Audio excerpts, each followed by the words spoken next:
ভারতবর্ষ, পশ্চিমবঙ্গে, উত্তর দিনাজপুর রায়গঞ্জের ছেলে খুশির ভান্ডার বাপ্পা।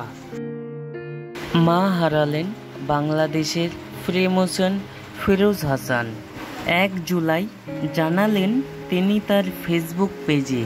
ফেসবুকে তিনি লিখেছেন, মা আমার চিরবিদায় নিয়ে চলে গেল।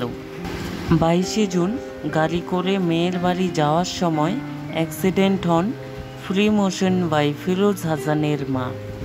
মাথায় প্রচণ্ড আঘাত লাগার ফলে তার মৃত্যু হয়েছে। ফ্রিমোশন ফিরোজ হাসান জানিয়েছেন, 1 জুলাই তার মা আর এই পৃথিবীতে নেই। আর তাতেই যেন অন্ধকার নেমে আসে ফিরোজ হাসানের জীবনে। ফেসবুকে পোস্টটি দেখে বাংলাদেশ সহ ভারতবর্ষের লাখ লাখ ফলোয়ার্স কান্নায় ভেঙে পড়লেন। ফিরোজ হাসান, আপনার মায়ের জন্য আমাদের গর্ব হয়। তিনি আপনার মতো সন্তানকে জন্ম দিয়েছেন। হাজার হাজার মানুষকে সাহায্য করে তাদের মুখে হাসি ফোটানোর নামই ফিরোজ হাসান। তিনি ভালোবাসেন তার শখের বাইকটি নিয়ে ঘুরে বেড়াতে। আর ঘুরতে ঘুরতেই রাস্তার ধারে যদি কোনো গরিব দুঃখী মানুষকে দেখেন, তাদেরকে খাবার কিনে দেন অথবা তাদের জামা কাপড় না থাকলে জামা কাপড় কিনে দেন। এবং কি ছোট ছোট ফুল বিক্রেতাদের কাছ থেকে 20 টাকা দামের ফুল 1000 থেকে 5000 টাকা পর্যন্ত দিয়ে কিনেছেন, তাদের মুখে একটু হাসি দেখার জন্য।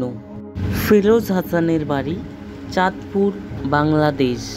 আত্মপ্রচার নয়, আত্মতৃপ্তি তার মূল উদ্দেশ্য। তাই সাহায্য করার সময় ফ্রিমোশন ফিরোজ হাসানের একবারও মুখ বা তার চেহারা দেখা যায় না। ফিরোজ হাসানের এইসব ভিডিও দেখে তার সাবস্ক্রাইবার ও ফলোয়ার্সরাও উদ্যোগ নিচ্ছে এমন কিছু কাজ করার জন্য। তার কাজ দেখে এখন অবধি বাংলাদেশ ও ভারতবর্ষে হাজার হাজার মানবতার ফেরিওয়ালা তৈরি হয়েছে।